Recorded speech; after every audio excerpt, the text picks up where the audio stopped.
Hey there, old guy back again. Hope you're having an awesome day. Thanks for tuning in. Let's check out the beginning of my Fretwire LP build. Alright, so this is kind of a crude way to check and make sure that the nut aligns with the bridge. I put the bridge up on a little bit of a block, and I have this really long ruler. And what I did was I kind of just measured from the nut on the low E string just to make sure and see where it rests on the fretboard. And I don't know if you can see this really well, but it seems to align up pretty well, and it's not the string doesn't seem like it'll really fall off, and the neck doesn't really look like it's twisted or bent at all when I do this. So I just kind of put it on there and you can kind of see how it does. Obviously this isn't perfect, but again, first time doing this. The other thing that I did was I really had to sand this down a good bit, and I'll show you why.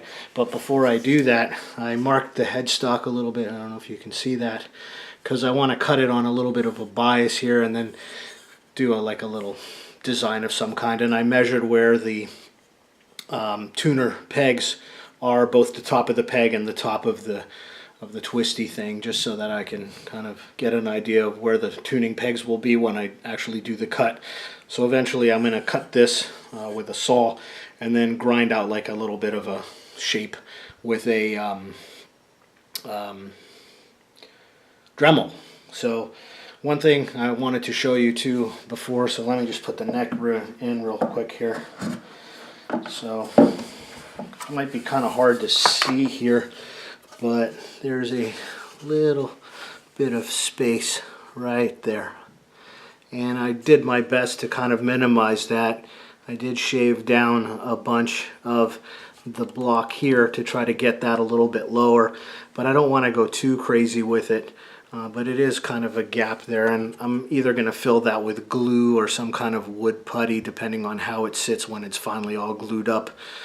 Hopefully that won't misalign the neck too much.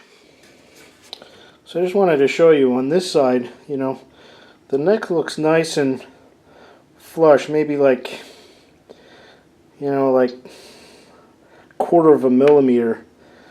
But then if I flip it around, hang on, you know, on this side, like I showed you before, you can kind of see that gap. Now, of course, when I glue all this together, the biggest concern is that if the neck is angled too far up like that, the strings are going to bind and it won't really sit well. So, all right, so I'm using a whoops, using a miter saw, and you can see the line here. All right, so you can see how it's kind of cut on a little bit of a bias now. So the next stage for that is going to be, I've been looking for a French curve, which I can't seem to find, so I might need to go get one. And then I'm going to make like a little kind of curved line up here, and then sand that down with a Dremel tool, and then sand it out and see what it looks like. So, you know, something a little bit different, not your regular Les Paul kind of headstock shape. I found a French curve design online, and I just cut it out. And what I'm going to do is I'm going to stick it down to the headstock with blue tack, and then try to trace it and see what I like.